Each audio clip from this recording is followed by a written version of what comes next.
Hello friends, আমার নতুন ভিডিওতে তোমাদেরকে জানাই সুস্বাগত। তো আজকে আবার তোমার সময় নিয়েছি একটা ভিডিও।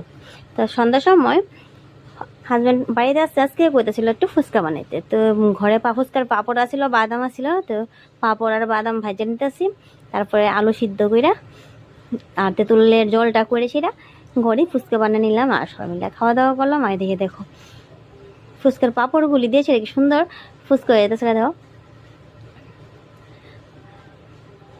তেলের মধ্যে দিতে আর সুন্দর করে ফুচকার মতন বল হয়ে বাইরেছে। তারপরে ভাজা নিলাম একটু আলুটার সঙ্গে মাখার লেগে আছে কয়েকটা বাদাম, ঘরে বাদাম আছিল।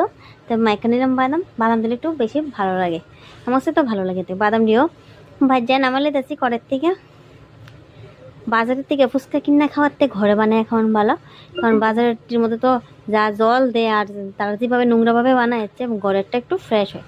তো এদিকে দেখো ফুচকা নিয়ে বসছি রেডি করে। সেটা দিকে হাজব্যান্ড বানাইতে আছে, বানাই সেটা নিজে আগে একটা খাইছে, তারপর ছেলে খাইছে, তারপর আমার আবার দিছে বানাই সেটা আমি ভিডিও করতেছি দেখে।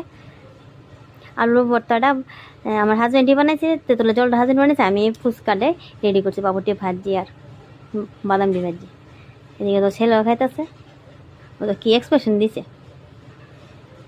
এখন আমি খামু।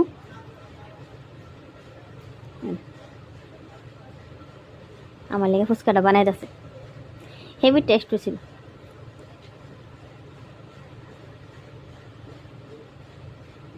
সন্ধ্যার টিফিন খেয়েছিলাম আমরা ফুচকা বানাই সেরা।